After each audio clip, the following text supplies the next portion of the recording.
Subhanallah wa bihamdihi, diwaul hamdi payung syurga, diwaul hamdi payung Muhammad. Kalimah mensurat 8 buah punca. Punca awal pon surah bismillah. Alhamdulillah punca kedua. Punca yang kelima surah sifat. Punca yang keempat azza wa jalla. Punca kelima jadikan kiblat, keenam mahat jadikan dunia. Punca ketujuh bantulah Tuhan. Punca ke-8 surga neraka. Hai, aduh, Rapai, bercah Rapai ya. Boleh berdoa bagi kau ya. Bukan pergi nyok tu. Nyok kulit. Nyok Rapai kena bahain datu. Nyok Rapai hajat. Mia jamun kaduk nak kemampu ngong ke? Kemana timur tumut tu? Hai. Pena pulau lalu. Pri, Rapai kulit kamang. Ke malah mak mereba. Yang mana ni cecah tu. Benar dia punya adalah Rapai kena bahain datu tu. Kau Haji.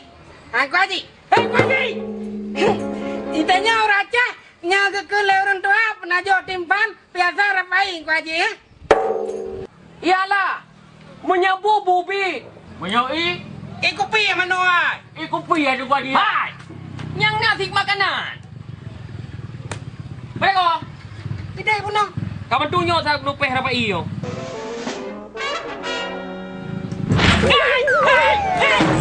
Bakal lagi anak mi. Mana ke apa jenis rap empaan?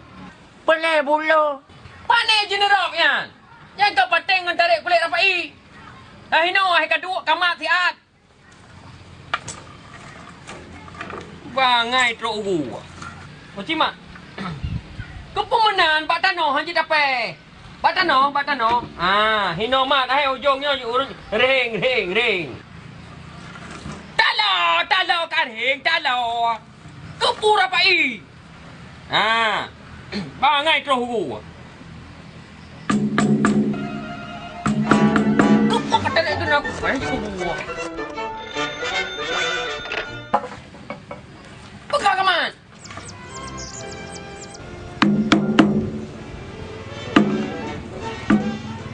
Belek kan tarik. Nak kena pula awak draw ke sejarah Rapai. Bahawa Rapainya salah sabah warisan budaya dari Endatu tu. Yang asai muasai Rapainya dari Iraq. Yang kebalik Syekh Abdul Qadir Jailani kena. 3 watak pertama Islam. Maka je katanya, harus taturi.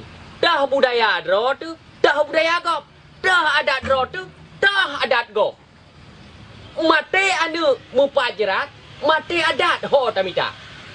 Bek mabuk dengan budaya gop. Nyopat kana adat dro tu.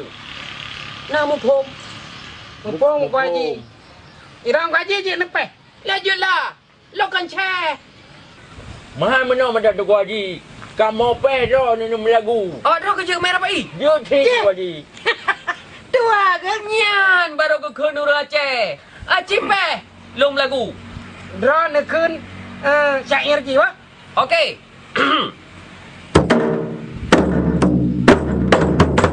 Dengan bismillah lon mula kalam selawut sajan kerana